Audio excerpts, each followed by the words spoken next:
start with some obvious points about the concept of trust and mistrust. I'm sure many of you know this fantastic publication, Lonely Planet, which purports to be a reliable source of information about places around the world to visit and places to stay.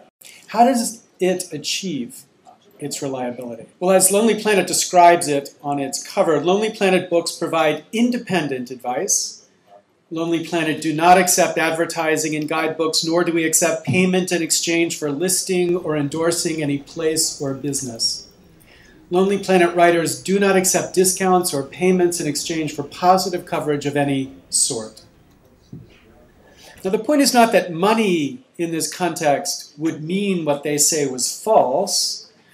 The point is that money would breed mistrust. The problem isn't money. The problem is money in the wrong places. So the point I'm trying to make is not that money is evil. The point instead is a simple, obvious recognition. The recognition is that money poisons trust. Money in some places poisons the possibility of trust because we begin to believe that the decisions or actions or will of some institution we are supposed to trust is guided by something it should not be guided by.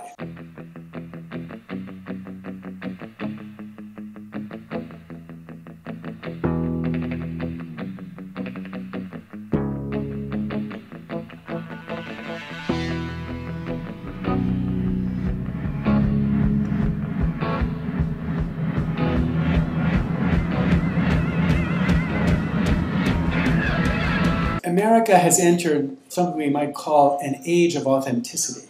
Passion for people who are as they seem, or let's not get too metaphysical, seem to be as they seem. Right? The quintessential example of that right now is, of course, President Obama, but it's not just politics, it's popular culture filled with reality television, which is trying to pierce something of the inauthentic, reaching all the way back in politics, I think, to the first authentic character, however distasteful his politics, Ronald Reagan. People who seem to be as they seem. It is said that Castro was making a speech to a large assembly, and he was going on at great length, and then a voice out in the crowd said, "Peanuts, popcorn, Cracker Jack," and he went on speaking, and again the voice said, "Peanuts, popcorn, Cracker Jack."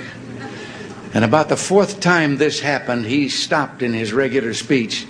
And he said, the next time he says that, he says, I'm going to find out who he is and kick him all the way to Miami. And everybody in the crowd said, "Peanuts, popcorn, Cracker Jack." Washington has become a farm league for K Street. K Street is where the lobbyists work. A farm league means that people on the Hill, members, bureaucrats, staffers, have in their mind their career, which eventually is a career that will end up in the lobbyist's lobbying shop. Everyone inside of this system has this as their plan. And they increasingly depend then upon this existing system surviving. No one on the right or the left has any interest to work against this system.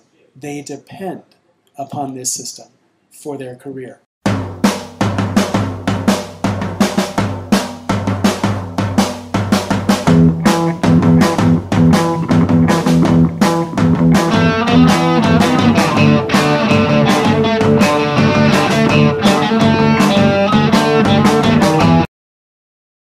The real cost to this system is the cost to trust.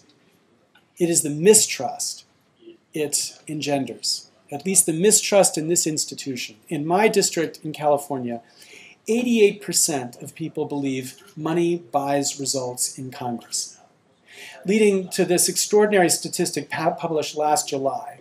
For the first time in American history, the percentage of Americans believing that Congress was doing a good or an excellent job fell into the single digits, 9%.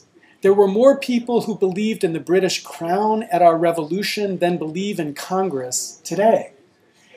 Now, you look at this and you say, well, what the hell do you expect? You can't trust this institution. You won't trust this institution. You won't have faith in this institution until we can believe, as we all want to believe, that for whatever reason they did, whatever stupid thing they did, because they were more Republicans than Democrats or more Democrats than Republicans, at least it was not because of the money.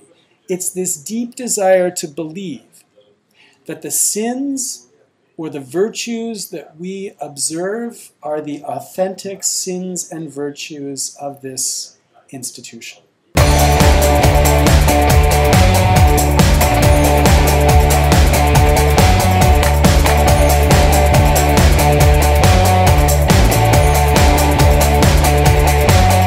There's very few of us who have not been dramatically harmed by alcoholism directly or caused harm by it directly.